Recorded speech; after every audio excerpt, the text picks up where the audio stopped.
Welcome to another APA webinar. We've got the very knowledgeable Vaidya Jayarajan Kodikannath from the US here.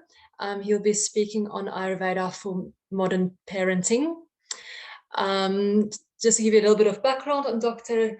Jayarajan, so he's an internationally renowned Ayurvedic scholar, author, educator, and keynote speaker with over 25 years of experience in India and the USA.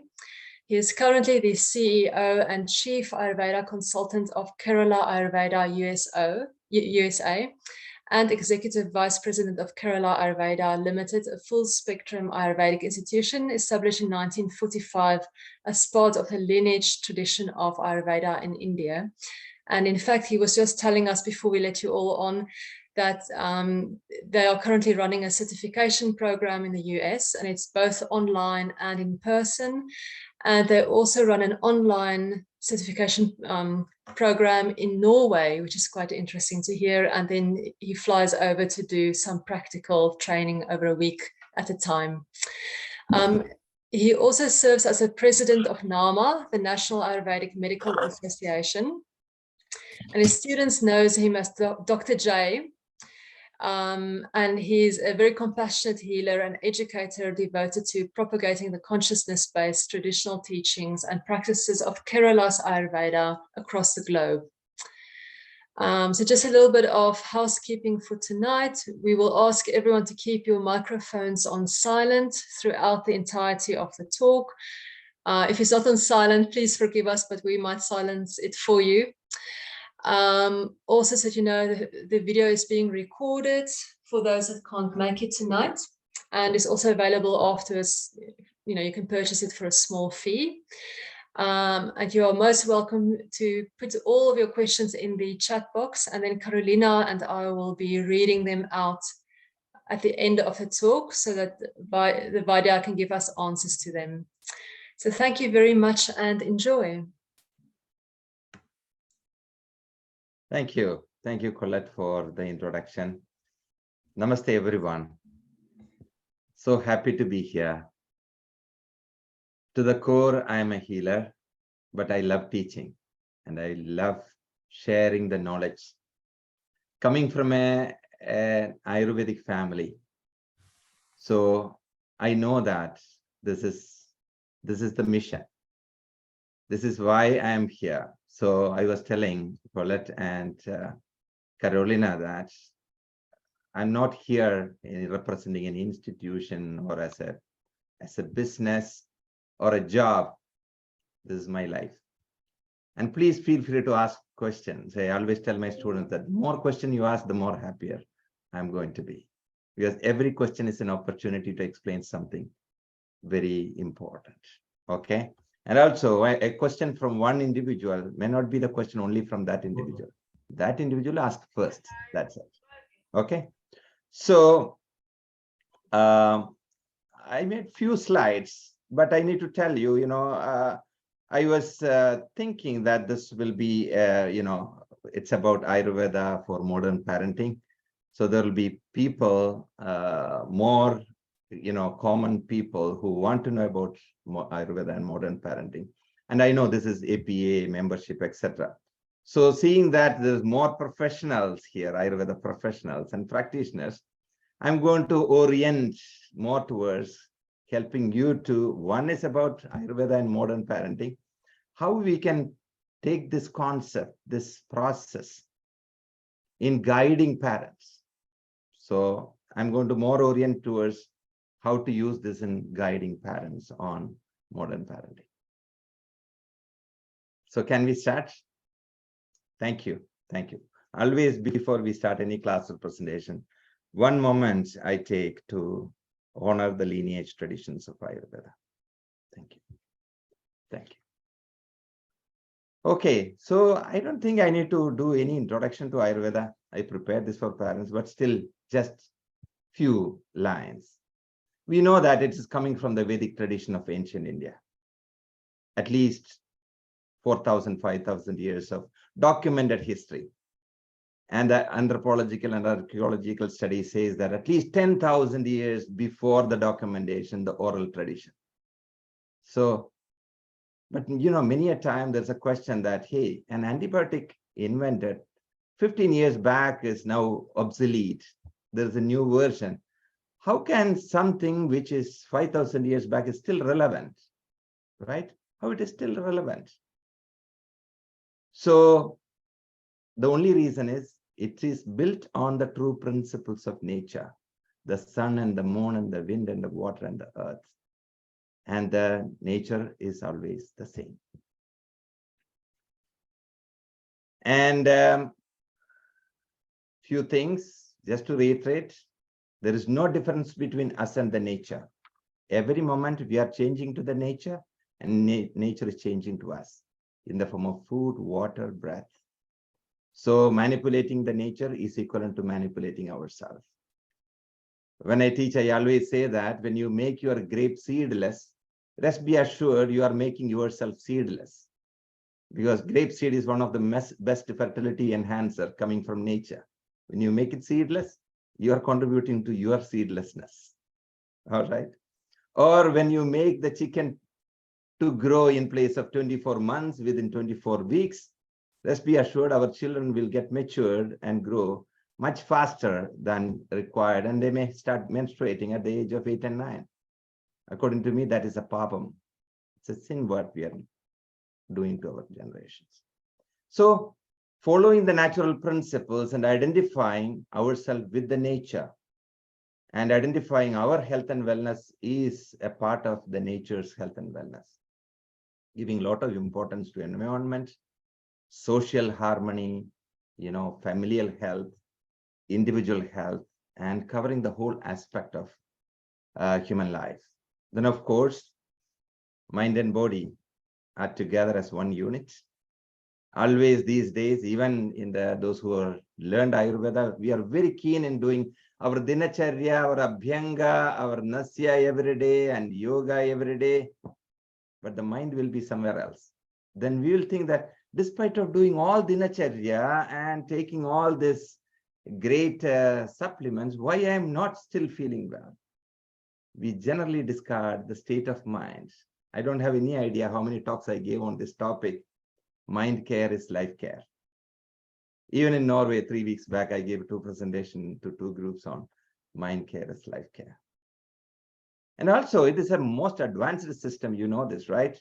A system that identified 20 stages of diabetes and considered as increased blood sugar is the 20th stage, madhumeha, of the diabetes. So an Ayurveda practitioner with a deep insight and knowledge will be able to identify the diabetes in an individual or tendency of a diabetes in an individual much before the increased blood sugar. Such a profound science. Transplantation before 1000 BCE, and the Russian plastic surgeons are using that and saying that is much more easier and effective. Anyway, so you're all practitioners. I don't want to spend too much time on the background. You know this already. So this is, from one of the ancient texts, Manusmriti, saying that the trouble that the parents undergo in the care of children, for that there can be no compensation even in 100 years. That means helping children grow to become healthy, happy, peaceful, harmonious, long-living, balanced individual. It is a task. It's a task. It has lot involved in that process. And many a time these days, micro families, 1 kid, sometime 2 kids, and all the 4 eyes of the parents, both mom and dad, is on this 1 kid, 4 eyes on 1 kid or 2 kids. So we tend to have, sometimes the care is too much, where we don't want our children to go anywhere. No, don't touch that, don't go there, don't. We are very conscious about it. Why? We love them. They are our life, right? They are our life. We love them. But there is a balance we need to follow. Too much care is also a problem. No care is also a problem.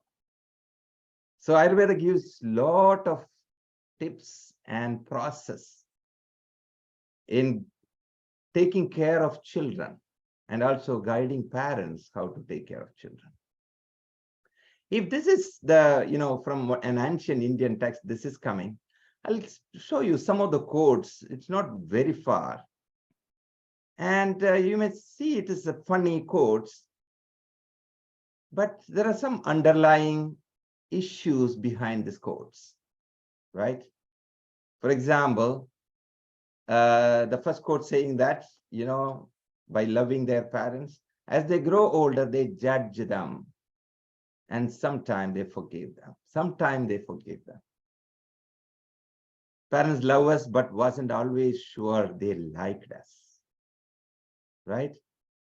So this may be mentioned in a funny way, but there is some issue there. What is expected? If our children are our life and we put full attention, love, affection, everything, at some point of time, have you seen this invariably? Oh, mom is always like that, right? An expression of a child when a mom tells something, oh, mom is always like that. Oh, mom.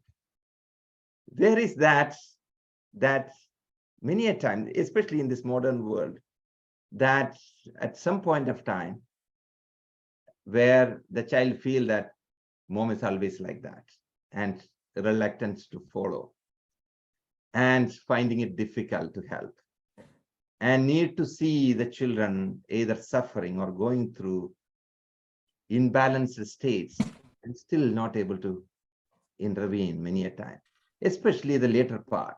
I'm talking about the teenage. Many a time it is stressful. For whom? Both for parents and for children, despite of loving each other. Children love parents so much and parents love children so much. But still, parents are worried and stressed how children are behaving or doing things. Children are worried and stressed how parents are behaving and guiding. Where is that gap? And what Ayurveda provides you to fill that gap? How we can have that seamless connection, respecting each other, honoring each other, loving each other, and how to continue that, how we can avoid that. Because many a time, a child following a good regimen or a good lifestyle depends upon this. There are children, only because you are telling that I won't do that. Have you seen that? There are children, they can get into a rebel mode, only because mom tells that I won't do that. That can go to that extreme also. And these are all clinical scenarios you may, as a clinician, actively practicing for last 27 years. I have seen a lot of cases, a lot of parents struggling, a lot of children struggling. And I have been, attracting a lot of children in my practice, both in India. I was in India for about, 16 years, then last about 11 years here in the US, both here and there. And I feel that there is an opportunity for Ayurveda and Ayurvedic practitioners to be guides and helping resolving these type of issues. Many a time parents will say that, oh, my child will not take the herb. The child is not taking that food and he's interested in that other food and candies. Many a time we feel that. How we can help our children to follow the right thing? What are we doing or the parents doing wrong for them to be reluctant despite of loving each other? This is the crux of Ayurveda's contribution to parenting. Then everything will flow seamlessly. That's why I recently, published a book on this complete guide to complete guide to Ayurveda, Parents Complete Guide, where what are the components and how we can incorporate that. Okay, so and Ayurveda, there is a branch of Ayurveda, you all know that, called Kaumara Bhrityam. Kaumara Bhrityam, what is the meaning of Bhritya? Serving the children. Kaumara Bhritya, serving the children. Because children are just born completely depending on you. and they're like sponge, right? Absorbing everything. A child born and the initial time, you see that curious eyes, their whole senses are open because that is their initial collection of information, knowledge, and experience. That is their foundational framework. Of course, certain tendencies, certain aspect, certain gunas, certain dosha predominant, that will be there even from sahajam, garbhajam, right? You know the 7 contributors to the health and wellness. Sahajam, the hereditary, born, it came with the seed. Garbhajam during the pregnancy, Jadajam during the birth, Pidagradam through the exposure, Kalajam, it's over a period of the time influence. That could be the day and night influence, lunar influence, seasonal influence, life cycle influence, lot of layers of time, right? The 2 parameters which doesn't have any beginning or any end, the space and time, Anadi and Ananda. So the time cycles. So it's influence. Then Swabhavajam, there are natural balance and imbalance due to various dynamics of the day and night. And Prabhavajam, there are many conditions, many issues which are non-comprehensible. You're not able to identify why. Somebody presents with a problem. History, hereditary, nothing is connected to. There are such problems also, non-comprehended. Or even something like a lightning causing a burn. It is non-comprehensible. Nobody can, avoid or cannot do anything proactive for that, right? So like that, there are a lot of contributors, contributions to a child's life, and child means a human life, because today's children are tomorrow's, adults. That's why I was really passionate about writing my first book in this area, because today's children are the future world. Today, more balanced children, the more balanced the world is going to be, right? More truthful, more positive, more harmonious, loving, caring, compassionate community. It's a dream, right? It is just a dream. So Ayurveda provides framework, as you know, from preconception onwards. A parenting, really, an Ayurvedic parenting starts not even after the child is born. Preconception preparation. I'm teaching a webinar, the webinar series.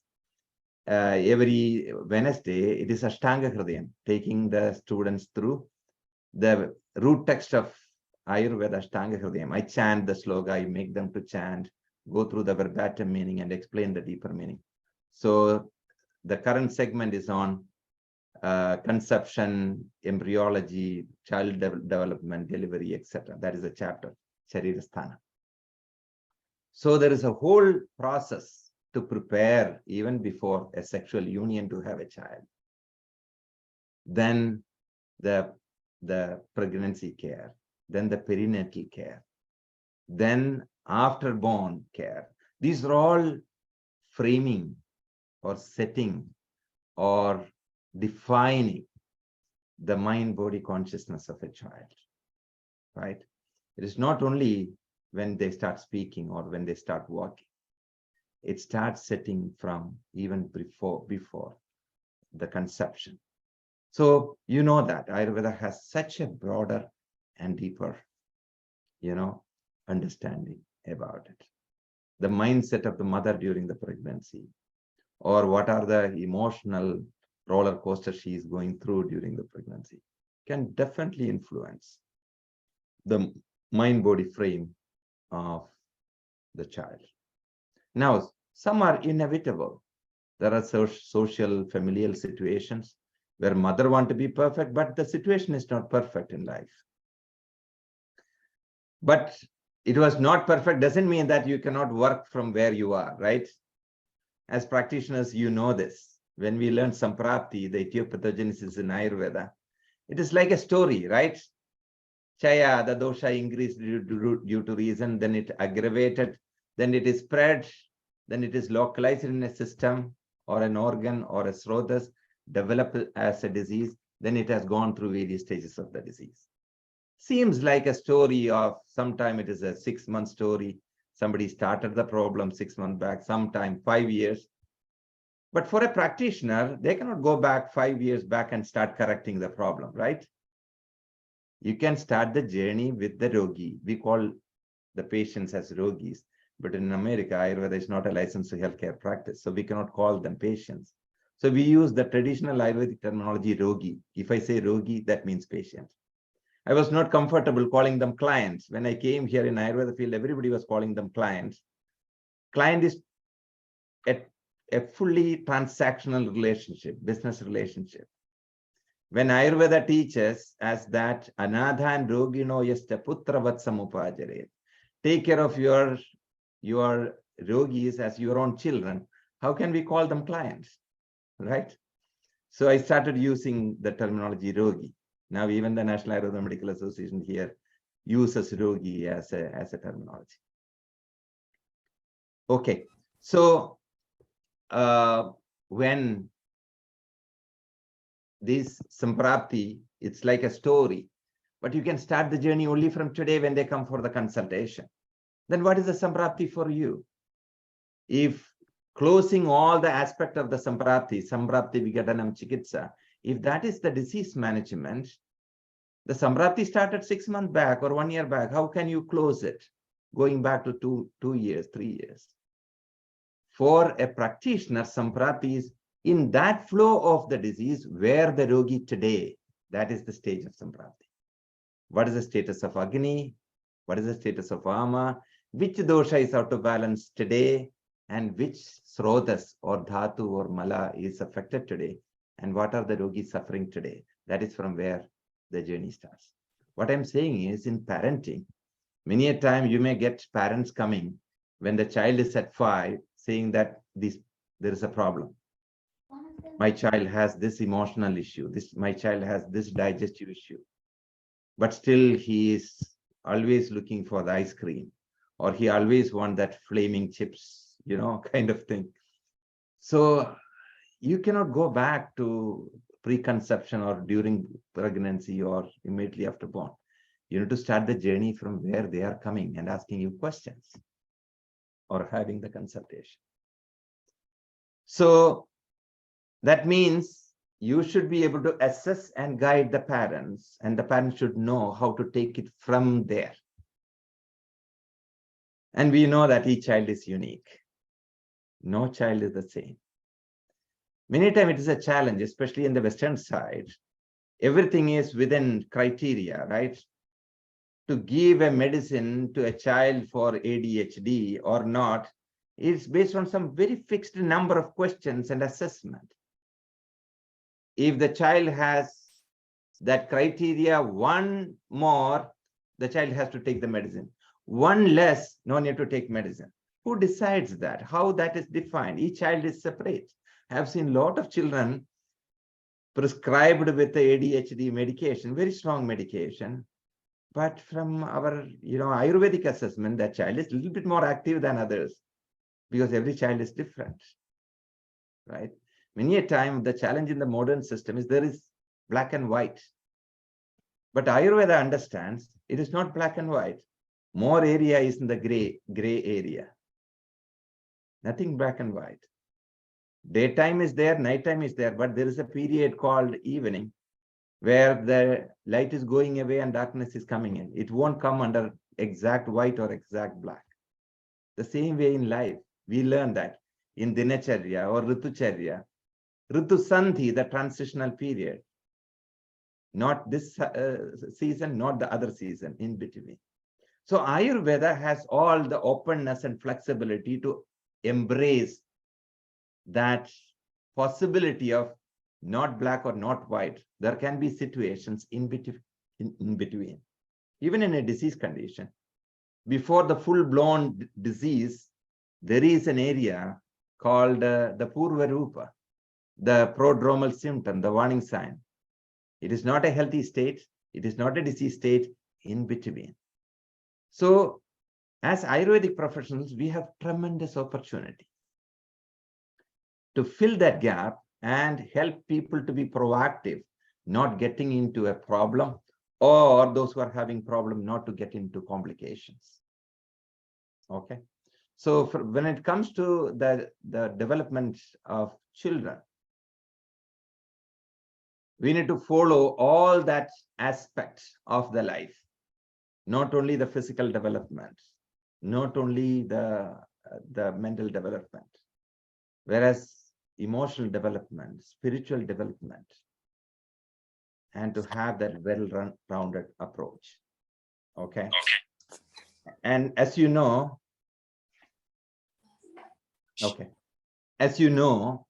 whether it is a child or an adult, health and disease are not two separate units, right? We generally see health one and disease totally different. But Ayurveda is very clear that disease is nothing but the deviation from your innate balance, right? Disease is the deviation from your innate balance. Normal blood pressure is health, low blood pressure is a disease, high blood pressure is a disease. Normal sugar is health, low blood sugar is hypoglycemia, excessive sugar is hyperglycemia. Normal thyroid hormone, it is normal. When you say the hypothyroidism is less, hyperthyroidism more. You take any parameter, weight, there is a basic average weight needed. Too much weight is a disease, too less weight is a disease. Anything, any disease you take, you will see that it is nothing but deviation from the balance, deviation from the normal. And that covers every aspect of the balance. We are more physically or materially oriented in this modern world. We always look for our height and weight or our blood work numbers. Even the tendency of inflammation, ESR, erythrocyte sedimentation rate, it is nothing but a physical measurement of your centrifuged blood, how much the red blood cells are accumulated, what is the physical height, to understand the whole physiological imbalance. It may fit in sometime, it may not fit in.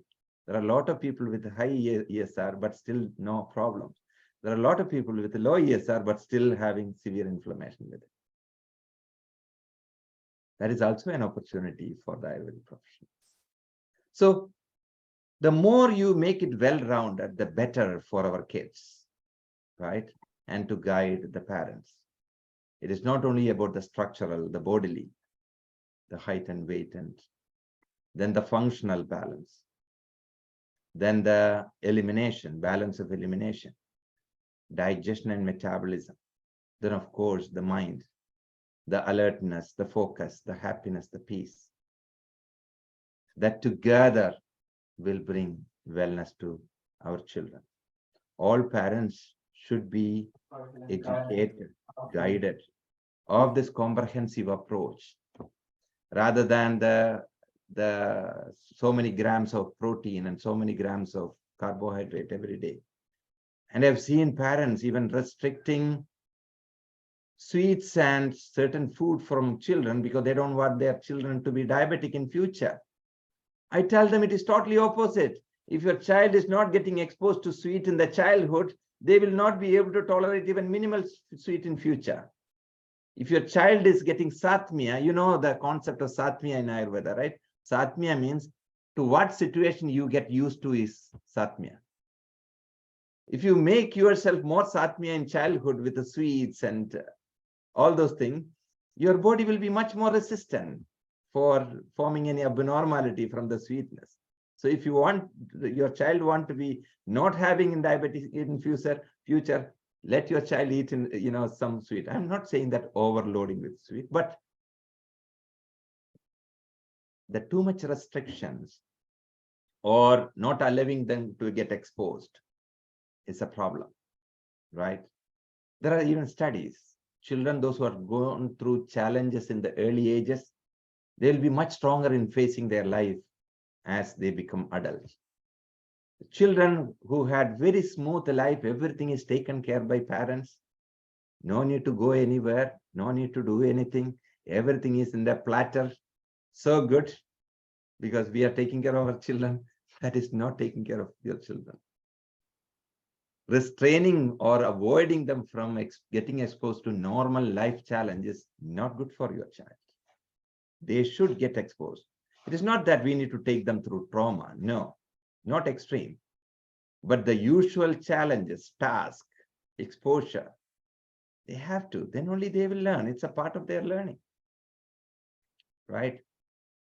And as I mentioned, from the early childhood, children are like a sponge. They absorb everything, plus or minus, good or bad.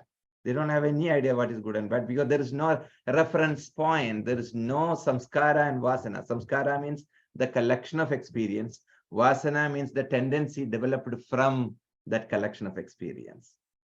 There is no collection of experience. Everything is a new experience. But whatever experience they have in that first few years of their life, that is going to be the reference point for them for the future. Their behavior, their approach to life, their likes and dislikes, the way they look at the world, totally depends, because that is the way the whole, our response to this world is about how we perceived this world so far. Our response to an individual is how we perceived that individual so far. So it is so important as parents to make sure that we are doing everything as much as possible to create that balanced, positive samskara, the collection of experiences for the child. And that need a little bit orientation, because what we generally think is not helping in creating that part of it. Anyway, so the mind and body, they're feeding each other, right? This is about the healthy aspect of it and, unhealthy aspect of it. And talking about mind, the child's mind and body are one. Any ripple in the mind will create a ripple in the body. Any ripple in the body will create a ripple in the mind. Many a time, you may not see when you are angry with your child or you say something with anger, the child getting affected. It is not that immediately the child will develop some skin issues, etc. No, the ripple may be very subtle.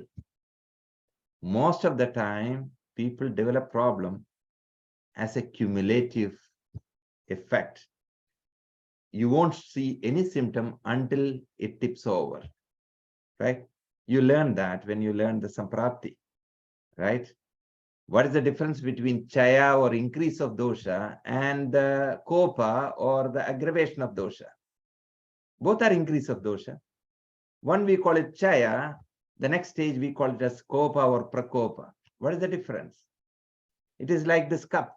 This cup has a capacity. I'm pouring water in this. Up to the brim, it is chaya, no problem. You will not see any symptom, any issue. You pour one drop more, it will start spilling. Then you will have all the problem here on my computer. That is exactly the disease is in children and in adults. So absence of symptom is not health according to Ayurveda. The quality matters. Quality of your physical health, quality of functional health, quality of digestive and metabolic health, quality of elimination, health of elimination, and the quality, calmness, peace, and happiness of the mind. As I started, many a time we are very, very keen about a lot of things in our children. Their eating, their what they need to do, their exercise, their dress, their various aspects. We love them, they love us, but we generally won't try to understand what is going beneath the surface of the mind. Mind is very tricky. You can be smiling at them while you are actually really not happy with them. Either you have anger or some negative emotion against somebody, but you can still smile at them. So the smiling is not a confirmation that you are mentally happy with them. The same way in children also. So being with them, connecting with them, having heart-to-heart conversation, having some free time without any reason. In this world, it's all about productivity, all about productivity. Dad also will be thinking, half an hour I need to spend with you. What will be the outcome? ROI, return over investment. It won't work, right? So if you want to have return over investments from your children as parents, there should not be any reason why you are spending time with them. There should not be any outcome expectation. There should not be any agenda. There should be some free conversation, and be ready to have conversation. If you want to be with, this is for all of you practitioners, as well as if some of your parents, if you want to really connect and converse with your child yogis or your children, you need to go to their level. I'll tell you what I do when children come for consultation. I play with them. And in that play, I will do all assessments. They won't even know that I assessed them. Okay. Many a time when parents bring their children, the children will be looking somewhere and want to go there, walk there. And the parents will be, oh, sorry, I'm so really sorry. I will hold the child. I will keep them without moving. And the child is under stress and trying to go out. So first I tell them, please release your child. You just sit there and watch. No worries. I will take care of the child. Okay. So, and I will never go for formal, show me your tongue or show me your hand to check the pulse. We do that organically, naturally, and connecting with their heart, what they're interested. Maybe drawing something on a paper and showing to the child, saying that, can you draw a little bit? They will come, you can touch them, there will not be any reluctance. Otherwise, you ask for the hand, they will do like this. Okay. So till that time, they were opening the mouth and talking. You ask them to show the tongue, they'll say that, no, I won't. So the orientation in taking care of children is different from the orientation on taking care of adults, both for practitioners and for parents. When you are spending time with your children, you need to go to them. They cannot come to you because you have much more maturity, you have much more samskara, and you developed a lot of vasanas, right? Your experience. They cannot come to your level. And that creates a lot of problem in parenting. That creates a lot of problem in children. Think about a child, a 5-year-old, drawing something on a paper and coming and bringing and showing to the mom. Mom is very busy in talking to the friends because there is a party gathering of the community and talking. The child is keep showing mom, mom, and the mother is keep on, because this is more serious than the child's drawing, because she's a kid. I'm talking about my women's club and I'm the president. I have a lot of things to get accomplished, much more serious than my child's drawing. You don't have any idea how much trauma that creates in the child.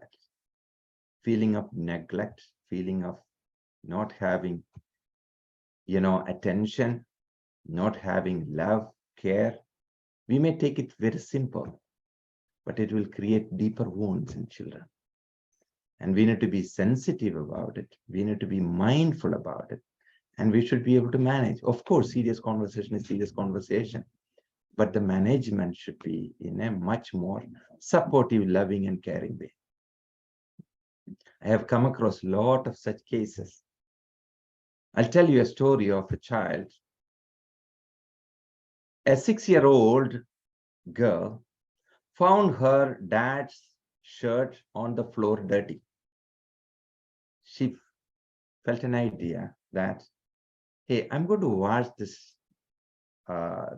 shirt, and when dad comes, I want to present to him.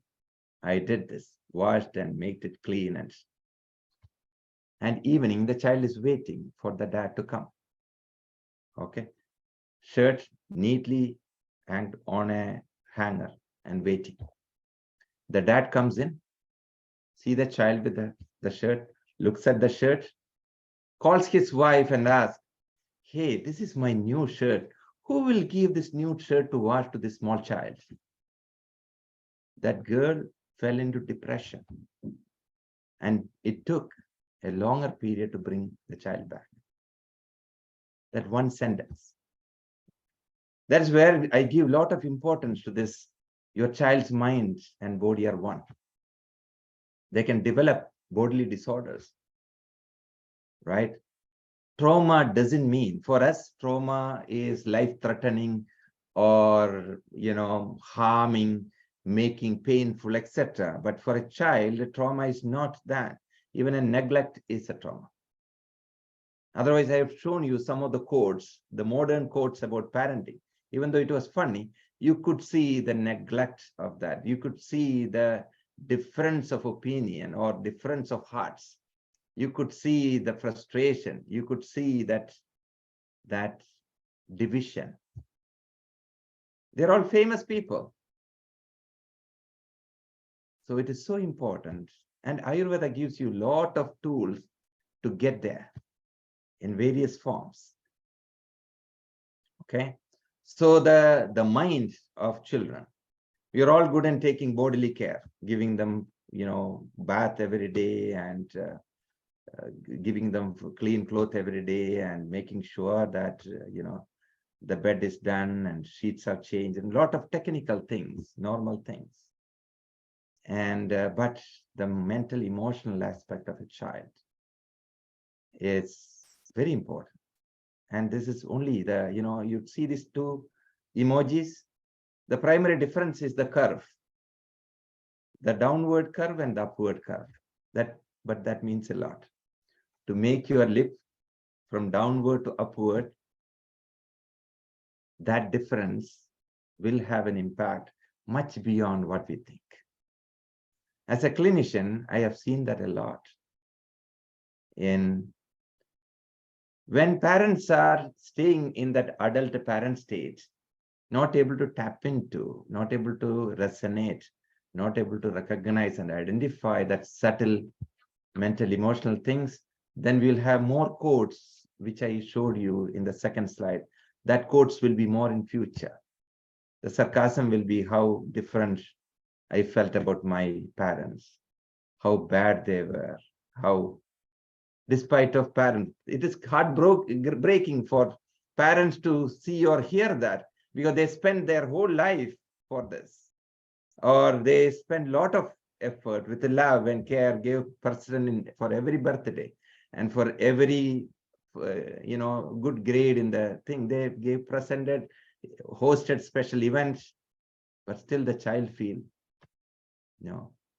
and not only that, it is not only towards the parents, that will reflect in everything what they do in future.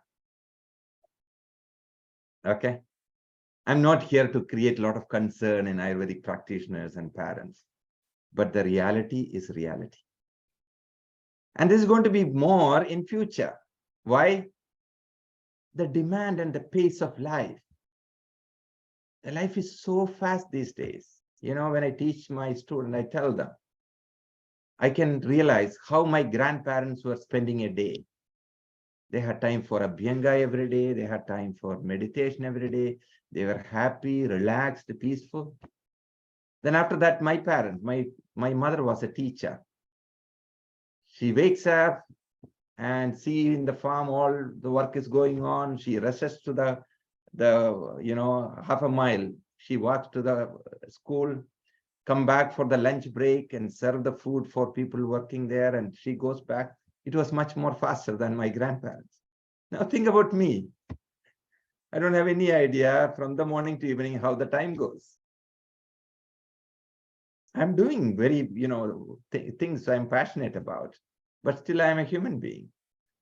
And my child, my son, he's too fast. And accordingly, the expectation also getting fast.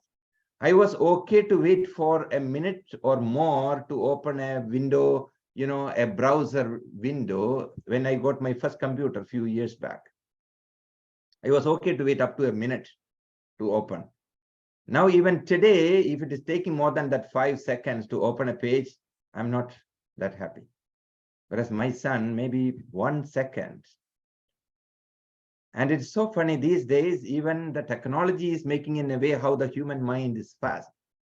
These days, my iPhone brings me message of my friend, which is faster, 3 times faster. Because I don't have time to see the message as usual pace. It made it too faster. But the human adaptation, the human, whether it is a child or a parent or an adult, the human natural physiological adaptation is not this fast to cope up with this. It's going to really, while rushing to the office, your child needs something. Oh, I gave you already. I told you already. The chance of issues are getting more if you are not really aware about things. Okay. So, and the stress, it can manifest in various ways. A child or parents, the stress. These are all stress manifestation. You know what is stress in Ayurveda? The concept of stress in the Vedic text. It is called Ati Yoga. Ati Yoga means excessive exposure. Whenever you need to stretch any of your system beyond its natural threshold is called stress.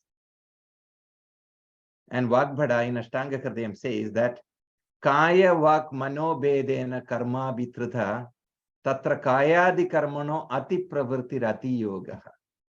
In our human life, we do only 3 types of actions. Kaya, Vak, Mano. Physical action, verbal action, and mental action. These are the only 3 human actions. No other human action. Physical, mental, verbal. And whenever you do any of this action beyond the normal mind-body threshold, that is called stress. That causes depletion and degeneration. That causes the fight or flight. Right? And you know which is the most severe stress out of this physical, mental, and verbal? Verbal is the most severe. A person shouting at somebody, the person shouting also under stress, the person receiving the shout also under stress. One sentence can break a relationship. One sentence can break, the good terms. One sentence can put somebody in depression or anxiety. At the same time, there's an opportunity. One positive sentence can inspire somebody to make a positive shift. One positive sentence from you practitioners can initiate the healing of your yogis. Okay? And this stress, whether it is physical or mental or verbal, it goes through the cycle. Then it became a cause and effect. One feeds other. The mental stress feeds to physical. If you're under stress, you develop anxiousness, you feel sad, uncertainty, insecurity. That in turn will reflect in the body like altered immunity, metabolic disorders, inflammatory response. And at the same time, if you get an altered immune disorder or a metabolic disorder, inflammatory, that will also influence your mind. It's a vicious cycle. It's a vicious cycle. We see this day in and day out, right? All those who are practicing, you know this. You see this constantly. Altered immunity. This is a big ticket item today, and it is going to be. We have gone through the pandemic almost 3 years. We have seen the problem of ojas, depleted ojas, and lack of immunity and vitality, the altered immunity. People are globally more aware about the need for self-care, natural, holistic approach to life, right? So altered immunity, all autoimmune disorders are altered immunity. All allergic intolerance, these days gluten intolerance is increasing, lactose intolerance, pollen. What is happening? The ojas system, which is supposed to ground us, what is ojas? Ojas is the optimal glow or the supreme glow of proper nourishment of all the tissues. It is nothing but synonymous to vitality, vibrancy, sustainable energy, optimal immune resistance. That is the ojas. And altered immunity. You also learned about 3 abnormal states of ojas, right? Ojakshayam, that means depletion of ojas. Ojo vyabhat, sudden loss of ojas. Ojo visramsam. Do you know what is ojo visramsam? Generally, we learn it as displaced ojas. What is the meaning of displaced ojas? All the hyperimmune sensitivity come under displaced ojas. Our own ojas system identifying our own cell as a bacteria and going and damaging it. It's nothing but autoimmunity. It's a displaced ojas. It is like one of our family members get insane mentally and start hitting the family members. Not able to identify the cell. And in children, the autoimmune disorders are increasing, even in adults also. Eczema is an autoimmune condition, very common in children. It is not only a bodily issue. The ojas system, immune system, the gut, and the mind. This is a triangle. The mind, immune system, and the gut feed each other. You feed good food at the right time, the right quantity, positive feed to the mind and the immune system. You eat bad food, bad timing, bad quantity, negative feed to the mind and the immune system.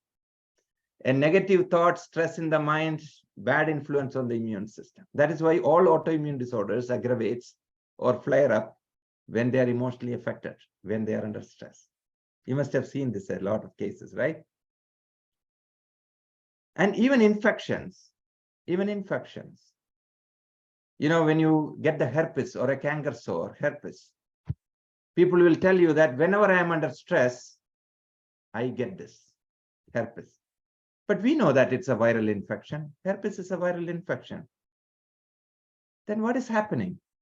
This virus is sitting in the living room of the individual and looking at when this person is going to get stressed, so that jump and create the herpes. Is the virus sitting in the living room waiting for the person to be stressed? No, the virus is always there inside the individual and with the individual.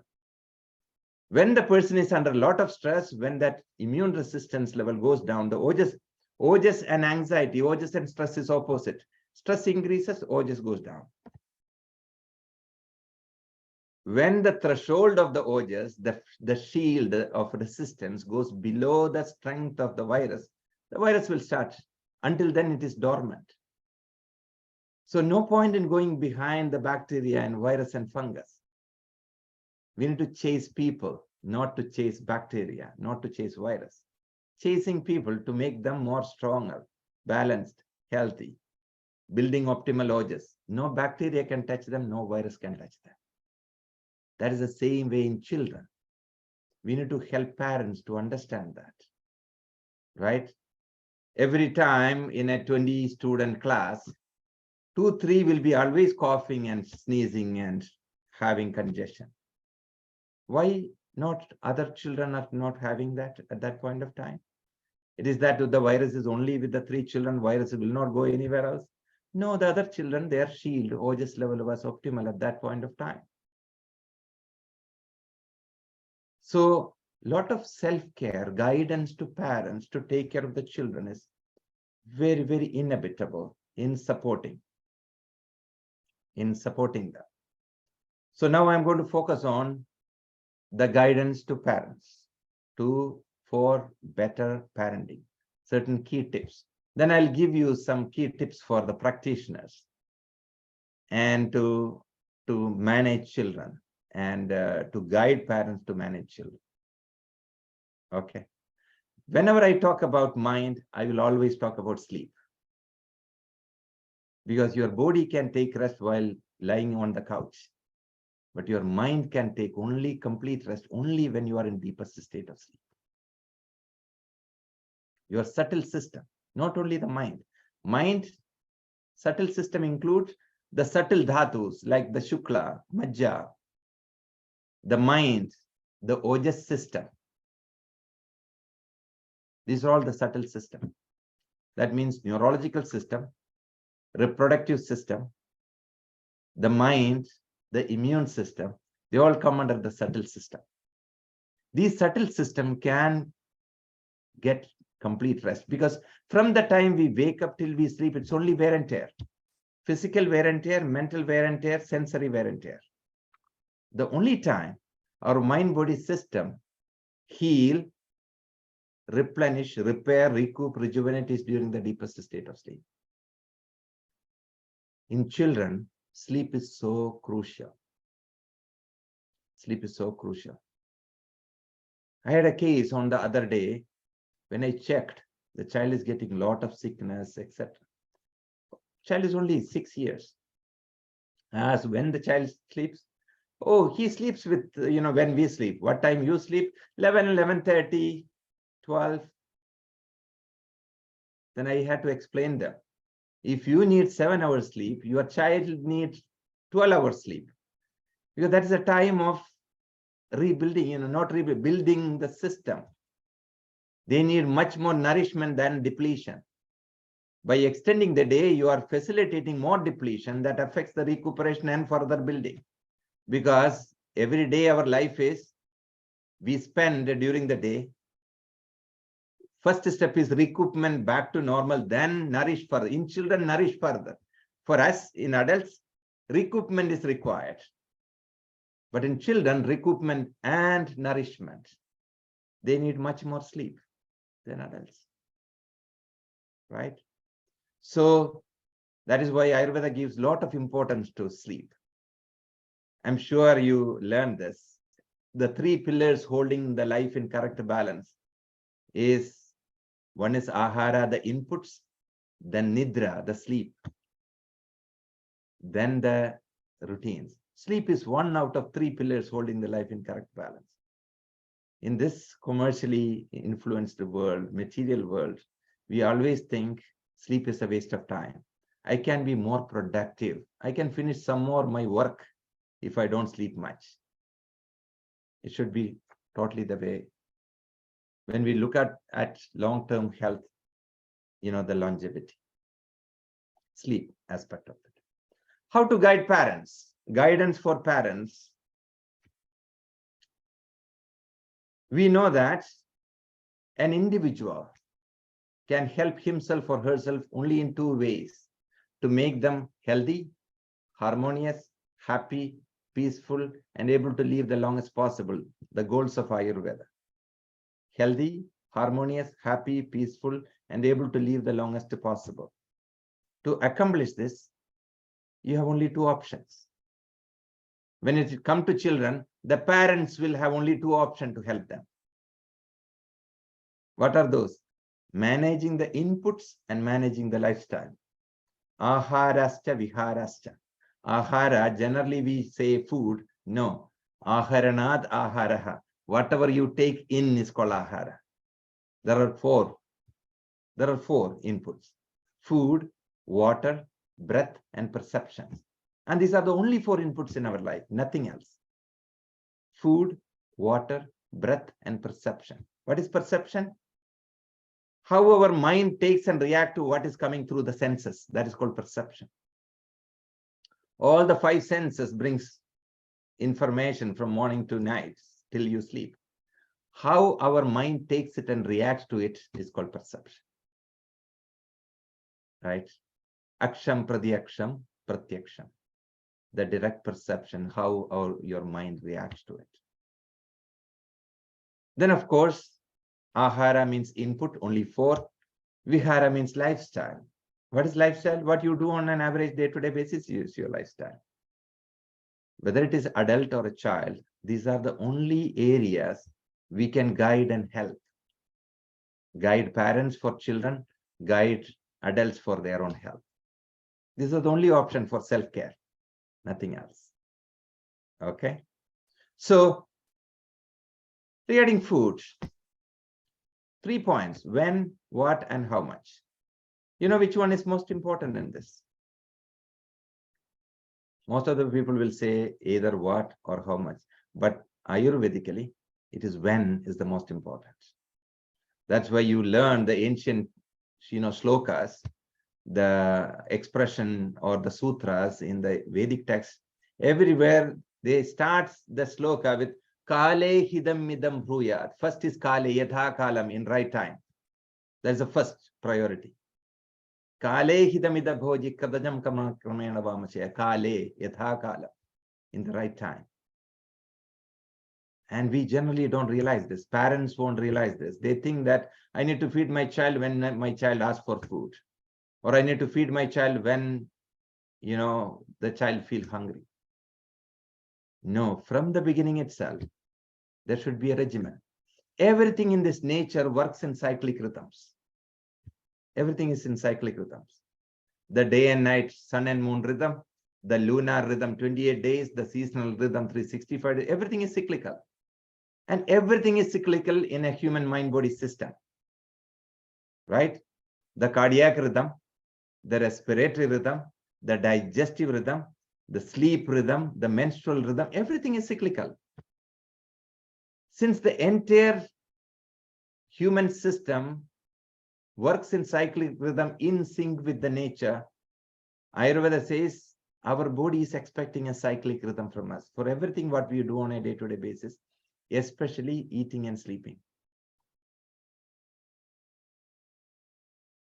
And if you're able to follow that, breakfast, lunch, and dinner, that cyclical rhythm in a balanced way on a regular basis as much as possible, then they say that in that case, you are not taking care of your body will start taking care of you, because you already set the system and process. Your digestive system, your metabolic system cannot be completely 24 hours active. There are rhythmic activities happening. If you're able to provide that in the right time, your whole body intelligence will get aligned to that rhythm. Your digestive secretions are already ready when the time comes for the meal. Even before eating, it is ready, because your body knows, the intelligence system know what time the food is going to come. And so that means you feel hungry, you eat, it will get digested, absorbed, and utilized by the body seamlessly, because the whole hormonal system, metabolism, everything will be seamless. Childhood obesity is a big concern globally. Not only childhood obesity and metabolic disorders. According to me or according to Ayurveda, this erratic, irregular nature of eating is one of the main reasons for increased metabolic disorders in the modern world. Because when you eat in the correct rhythm every day, digestion, absorption, and utilization will happen properly. How the food is getting utilized, you know this already. I'm just reiterating few things. I'm a believer that more you reiterate, the more deeper it goes. That is why avartanam, or repetition, is a part of Vedic teaching. I know you know, but still one more. So one more layer of, nailing it down. The food is getting utilized in 3 ways. One is for immediate energy, your prana, your tejas, your ojas, immediate energy purpose, vibrancy purpose. That is one utilization.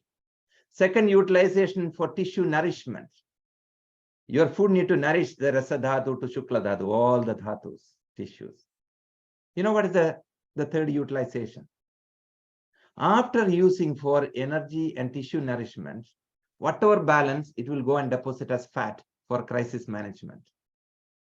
That is the only reservoir body can store whatever excess comes.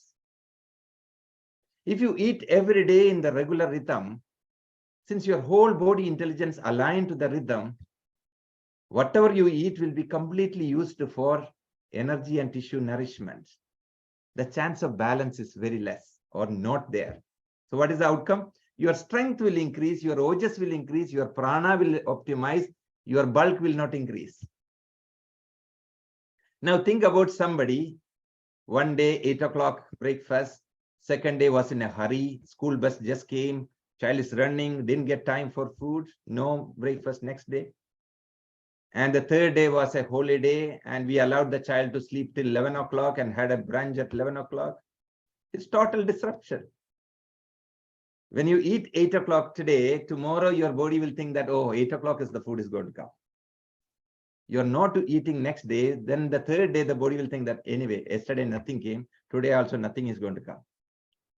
And the third day, Brian, totally unexpected flow makes partial digestion, partial utilization, more chance of armor, and partial utilization make a good chunk of food unutilized. Unutilized food, only one option, go and deposit as fat. So your bulk will increase, your strength will go down. See how important, how comprehensive way Ayurveda explains about the rhythm of eating. We need to teach parents how important. It need not be exact clock time. A window of time, 30 to 45 minutes window. Oh, you're all Ayurvedic professionals, so I'll teach you precisely. A 48 minutes window. That is called one muhurta in the Vedic teachings. A muhurta is 48 minutes, one natural biological cycle. If you eat within that window, for your system, it is the same cycle. Whenever you go beyond that 48 minutes, for your body, it is a new cycle. Your whole system will have to reset to help you. Very important teaching for your yogis and the parents to take care of their children. Okay. So then comes what? What depends upon the constitution? And we know the Prakriti assessments. In this group, all of you are Ayurvedic professionals. I don't want to get into what is Prakriti and how to assess Prakriti. I feel that in the Western side of the world, Prakriti is too much, too much hair split on Prakriti unnecessarily. Prakriti is a canvas. If you know one dosha is prominent in your nature, or two doshas prominent in your nature, period. No point in hair splitting Prakriti beyond that, because it's a canvas. It is not a disease to manage. Okay. So what to eat depends upon the Prakriti. And the Prakriti of a child is assessed basically, as how we assess the Prakriti of an adult. And keenly observing, asking the parents about the nature of the, Prakritis and how you assess Prakriti. Generally, I found more physical orientation for Prakriti assessment. That is not true. Your nature is not only your body. If the nature is assessed based on doshas, Vata, Pitta, Kapha, you need to consider structural nature, functional nature, tendencies, and affinities. This brings you the proper Prakriti assessment outcome. Structural nature, functional nature, tendencies, and affinities. Right? Somebody says that I hate hot weather. You know that. What is their affinity and why that affinity? Right? So what to eat depends upon the Prakriti as well as the health state of the children. We know children, the childhood is more kapha oriented time of the life. So it is, better to avoid cold. That is true for everybody, right? Better not to take too cold item, even for normal adults. How much depends upon few factors. How much depends upon the ability to digest and nourish, the activity level of the individual, right? The activity level and ability to digest and nourish. The better the Agni, we will be able to provide the better nourishment. Water intake, very important. When to drink water? Generally, there is a thinking that when you drink more water, the better for you. Do you think so? When you drink more water, the better for you?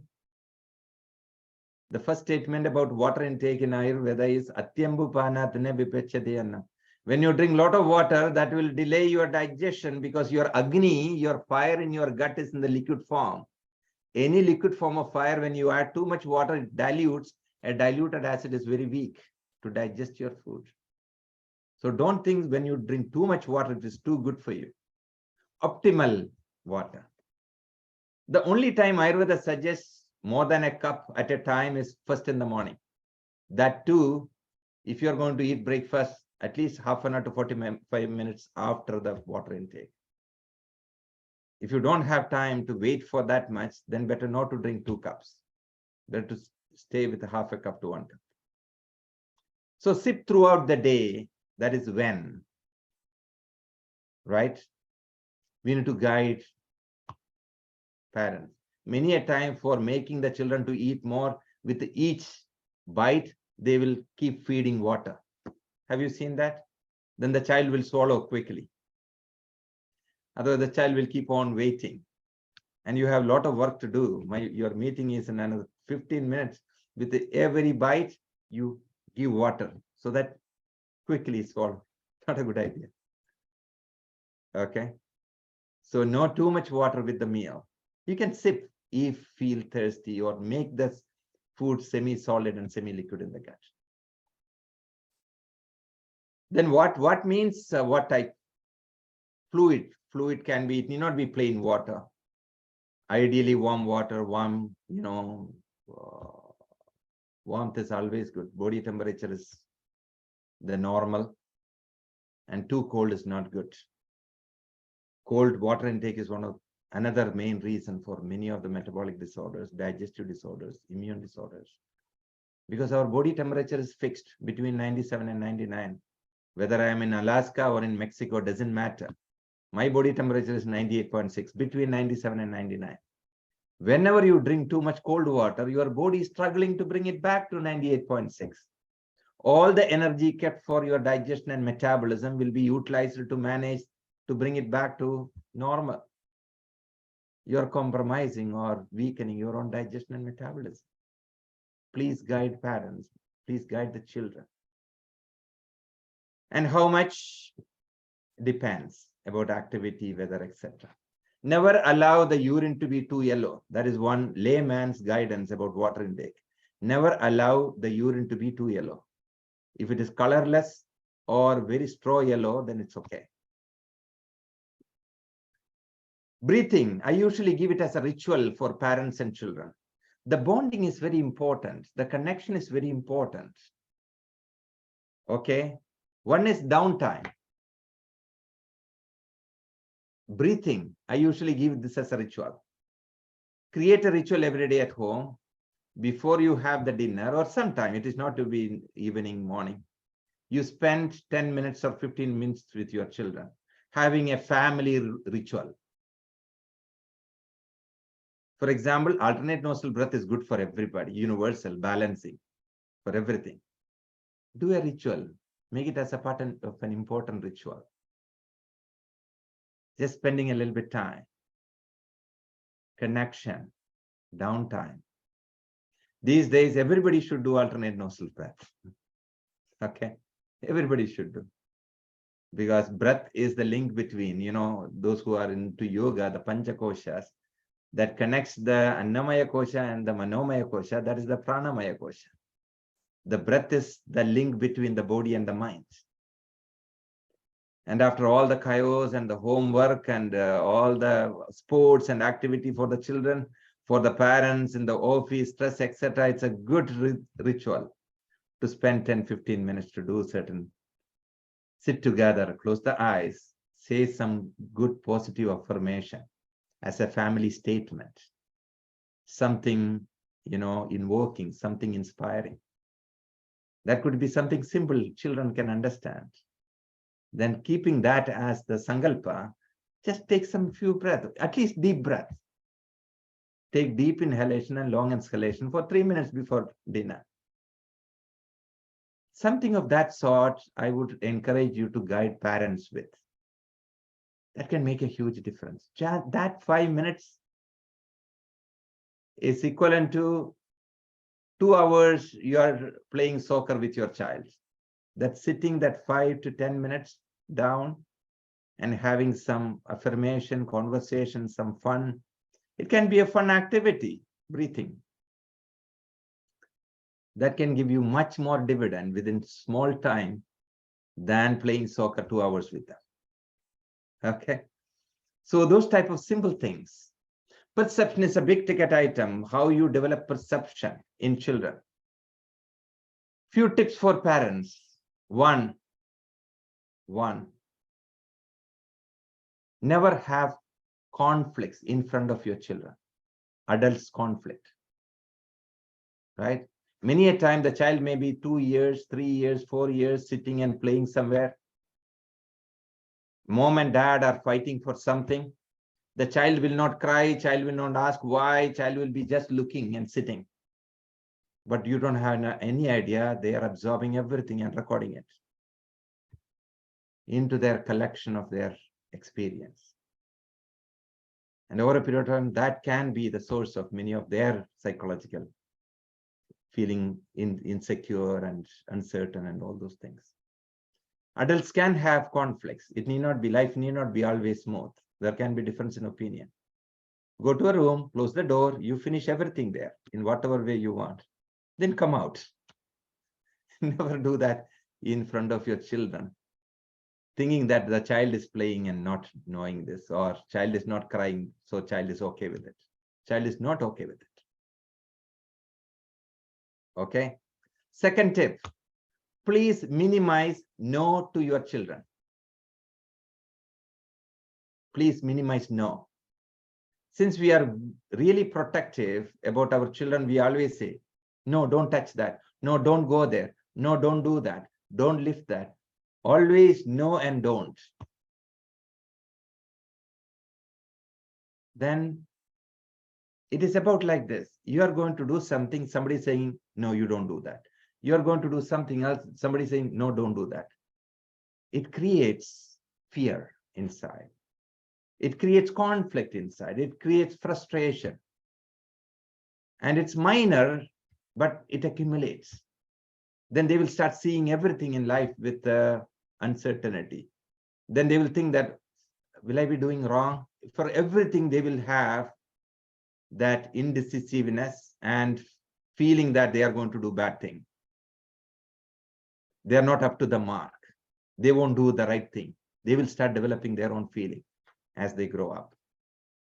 So put in a different way, if your child is going to pick up something which you know that is not good for child, you can say, honey, is this okay? Can you try with this? Rather than you say, no, don't touch that. You reframe it. You will have to reframe children, because it's not that they don't know what is the right thing or not wrong thing to do. Reframe with a positive affirmation. Say that this would be better than that. Let us do that. Let us go here. Can you go and lift this rather than going and lift it in there? This will be much better for you. Reaffirming. It is not that intentionally parents are doing it. It's a part of our nature. Third tip is, please don't reflect on how your parents did for you and the same way you are implementing. Generally, they're saying, when my dad told me I did that all the time, why can't you do when I say that? Because I do for my dad. Why can't you do when I say? Right? It should be totally different. What would have made us happy and comfortable? You know, when parents doing it should be, I always say, if you're setting up a clinic, you should think that you are a rogi coming to the clinic. What will make you happy, comfortable? That is the way you need to set. It is for your rogi. The same way, if you are a child, what will make you safe, happy, comfortable? And you, that is what you need to reflect your children. It is not how your dad did on you and you do the same mimicry. A very important tip. We have a tendency like that. We try to copy. That's also a human tendency, copying. What my mom did, I will did that for my child. There's no harm in doing that, provided it is positive and supportive. If you are having that screening possibility. Okay, so that's about perception. And regarding lifestyle activities, children need to be active. Parents can join. Sleep is so important. Your child need to sleep much earlier. And the work is more for adults, work and life balance. And creating good habits, system can get used to it. That is for you practitioners. One tip is that don't think that the children will not eat your herbs or take that, etc. In children, it's all about introduction. How you introduce. I have a 19-year-old at home. Touch wood, we have never given him any chemical medications in 19 years. All managed with the herbs and herbal formulations, Ayurveda. At the age of 3, he started asking when he feel a little bit congestion or cough, where is my Dashamula Kadatrayam? Vadam. It's a bitter decoction with the Dashamula, Trigadu, and Vasa. He know that it's bitter, but he got used to it. In children, whether it is a child rogi or your kids, introduction, anything new when you introduce, you should be mindful. It should be as pleasant as possible, as easy as possible, as palatable as possible. Introduction. Then you gradually increase. For example, if you are giving a decoction which is bitter, 1 teaspoon is the dosage. If you give 1 teaspoon that first time, when they do that, you will not be able to go near to them later on. Okay. So, but if you give 1 drop with a half a teaspoon honey initially, then increase 2, 3 drops, etc., then it will be easy. These are all some parenting tips. Okay, Colette, you raise your hand. You have a question. Hi, Dr. Jayarajan. I just wanted to say we've got about 8 minutes left. Sure. And there's one question. I don't know if you have a lot more slides, but there is one question. So we were just wondering if you'd like to answer no that. problem. Please. Let's go Right, ahead with the questions. I think we can take up the questions. Yeah, great. So we had a question from Yana. She's asking, what are your views on inherited and congenital diseases? Okay. Very good question. You know that Ayurveda is a science that works in line with epigenetics. You know that, right? What is epigenetics? That means you must have come with certain tendencies already as a seed. You don't have any control on it. But do you know that you have an opportunity to down-regulate what you don't need and up-regulate what you need? The whole science of Ayurveda. I have written an article on that and present a few. Ayurveda and epigenetics. That means our dinacharya, ritucharya, positive practices, breathing, meditation, these are all to down-regulate.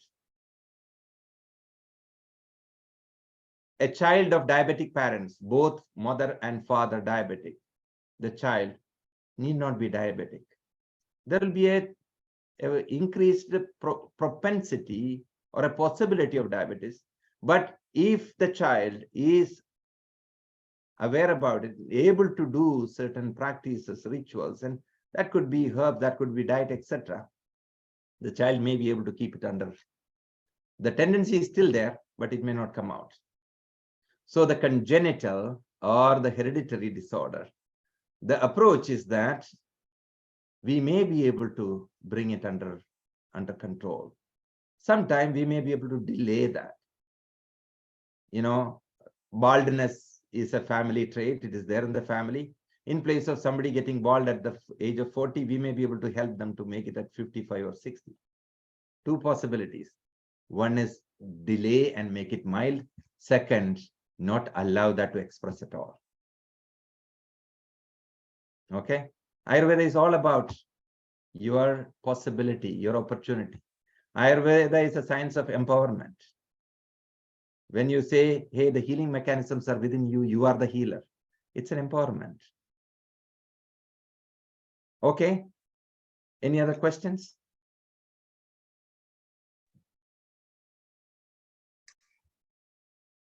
Yes, we've got one more from Akanksha. How to manage, hang on.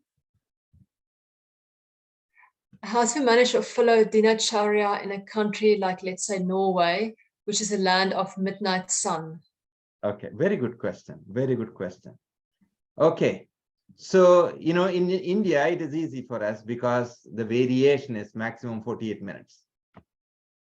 The sunset, the sunrise and sunset over a period of an year, the variation is only minimal. But when it comes to countries like Norway or even North America, there are a period of long nights and short days. There's a period of long days and short nights. You cannot do dinacharya like that. You increase in a particular season and you reduce another season. What you need to do is, you need to keep a midpoint. Don't go to both the extremes. Keep a midpoint and consider that as your cycle and continue. For example, you say that you are 6 o'clock morning, some days 4 o'clock sun rises, then in some season only 8 o'clock sun rises. You keep your 6 as your average. Don't make too much variation based on that, because your system is made in that cycle. That's the only way to manage it. Okay, don't go to both extremes. You keep your average. It can be this side, but you keep your system in the average and continue that average. Okay, yes. Thank you. Both Akanksha and Jana said thank you, and that they like your answer. So thank you for that. Any other questions? Else? I think I might ask a question if no one is typing. Oh, here we go. Cam is asking how to support teenagers, especially with mood swings. Okay. The last tip is for you. Make your children your best buddies. In this modern world, with all possibilities of exposure, technology, information, there is no screening. Any child can get into any type of information. The only way to guide our children and help them to become healthy adults is to make them the best buddies. What is the meaning of making them best buddies? From the beginning itself, giving them freedom to talk anything to you. That means to disclose anything. You should have that openness, you should have that patience, you should have the flexibility. And your child know that child can come and tell anything to you. If something wrong done also, honey, happened is happened, no worries. I will guide you. In future it happens, please do in this way. If children, they don't have any avenue to disclose to you. The first time when they come and tell you a problem, you criticize them or you tell them, why didn't you do this? They will never come and tell you anything. And they will suffer. They don't have anybody else. Then the avenue will be the friends, that friends may have some other bad habits and various things. You are opening them to a more challenging situation. The only way is you be the best friend. Play with them, spend time with them, talk about you to them, give freedom for them to talk about their life and their challenges, then their issues. You should be okay to hear some unpleasant thing. You say that can also happen, no worries. And that is the only way. In America, I have seen in last 12 years, so many things. Even a child, a girl calling police against dad because the dad was rude and shouted or did something. Children love parents so much, parents love children so much, but still conflict can come in because the emotional mind is wired, especially in this world, with a lot of negativity, lot of the news coming in the media, all more conflict and more negativity. That's a problem of human mind, not that child, not us. It's a human problem. The first line of Ashtanga Hridayam Vedic text says that most of the human suffering start from two aspects of the mind. One, if you're a human being, your mind will constantly remind you what you don't have, which you wish to have. Always feel deficiency. Then he says, if you're a human being, your mind will constantly remind you what you have, which you don't want to have. Whereas the reality is totally opposite. So that human tendency to identify problems first, especially in children, can create more conflicts within them and with others. We need to handhold them, accept that they don't have that much of maturity. Spending more time, having more open interaction, having positive conversation is only way to make positive shift in any human. Having positive conversation is the only way to transform. Conflicts, shouting, not talking, using bad, this will never help. Thank you. We have a couple last questions. Yeah. It's 7 o'clock, so maybe No problem. If it is okay for you, I can, if I need to spend another 5 minutes more, I'm open to do Okay, this. maybe just the last two No problem. questions. And the first question is about how would you advise parents who've got children growing up with drug abuse? Mm. And then the last question is kind of related. It's about online gaming, so maybe that would come together. The online gaming is a big problem now, more than the other drug abuse. Would you have any advice? Yes, definitely, definitely. I worked with many cases of this sort also. Now, there is no switch on and switch off possible. If somebody got addicted to something, somebody got used to something, and that they are, they are struggling to unplug. There is no switch on and switch off possible. There are only 3 things you can do to get somebody out of something without or minimal affecting or not hurting or not affecting them. Reducing the frequency, reducing the quantity, reducing the strength. Consciously hand-holding, reassuring, being available, help them to reduce the frequency. That could be coffee, that could be alcohol, that could be drug, that could be video games. Reduce the frequency. Honey, rather than having this, morning and evening 2 hours, can we, this is, that is affecting your studies, etc. Can we make it only 1 hour? I want you to enjoy your life. I want you to be emotionally happy, but that your children will be open, making gradual shift, positive shift. Reduce frequency, reduce quantity, reduce strength, and help to wean out. 3 natural ways of any addiction. Sudden switch off and switch on, it is too traumatic for many people. That could be even video game. If you stop your video game of your child one day completely, he or she will go totally. Yeah. Thank you very much. We have last 2 questions, maybe just very briefly. One is about tips for teenagers of bulimia. And the other question about managing temper outbursts in preteen, how to help them study better. Thank you. Sure. Regarding the bulimia is a mental disorder. It needs clinical management. Just parents may not be sufficient. It needs psychological counseling, hand-holding, and supporting. It needs real clinical psychological intervention. Bulimia, parents can support, but managing needs clinical intervention, and Ayurveda has a lot of options to do that. And then the second is about the preteen. Again, I'll come back to the same. You need to spend more time, be open. We are seeing only that one outburst. We are not mindful about what happened before leading to that outburst. We are affected by the outburst. But what led to that outburst? It may not be that one day suddenly your child got this bad outburst. It is about accumulation, then explosion. So mindfully spending time with them. Whenever you see that one outburst, then you realize that you need to step back. You need to go down and be supportive. Every child is not always against your outbursting. They also have a good moment and a bad moment. When such incident happens, you catch them in the good moment. Spend some time with them. Open your heart and say that you need help from them. And you are open to help them also.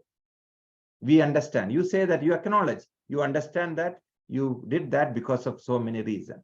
I acknowledge that. And I want to help you. I need your help. There's no point in seeking help from our own children. There's nothing to lose. It is not that we will go down when we say, honey, I need your help, please. There's no problem. Openness. Openness, ability to have positive conversation. And you need to take the lead. The parent need to take the lead. The child will not take lead. Catch in the right moment, sit, spend some time, then enrich that connection further and further and further. All temper tantrum and all those things will go down. I'm telling you. I've implemented that in many families. It's all about our positive approach, openness, humbleness, straightforward, acknowledging. Yeah. Thank you very much. This is a big question that we'll have to take it sometime offline, Bubbly. How to treat autism. I worked with a lot of autism children. In fact, Kerala Ayurveda is one of we have a unit. It's a charitable unit. It's for brain injured children and autism children. We run a school in Bangalore, India. It is called Asha Foundation. It is for autism children and brain injured children. And we do a lot of work. So maybe we can take it up sometime later. And I really appreciate this opportunity and your presence. And we have a lot to learn. The whole life is for learning. Being a practitioner doesn't mean that we are done. It's only a beginning. We will never be done. So keep learning, keep practicing, keep living. Okay? Continue to learn. The whole, one life is not enough to learn the whole Ayurveda. We are all students at different levels. I started swimming a little bit early. That's it. Okay? And let's keep in touch. You know, anytime in future, if there is an opportunity to talk about any clinical topic or anything, please let me know. Because this is my life. And I would be happy. Thank you very much for your time, expertise. There's a book of Vaidya which we have shared, so you're welcome to dive deeper into the subject. Here is the title, The Parent's Complete Guide to Ayurveda. It's available on Amazon. And yeah, thank you for sharing your feedback. We hope to see you in 2 weeks. We have another webinar with Matthew Outridge. So I've shared the link before. You're going to get another email shortly, just as a reminder. And yeah, have a lovely evening. Thank you, everybody. And thank you, Vaidya, again for sharing your wisdom, and hope to see you soon. Thank you. Thank you so much. Thank you. Thank you for attending. Thank you.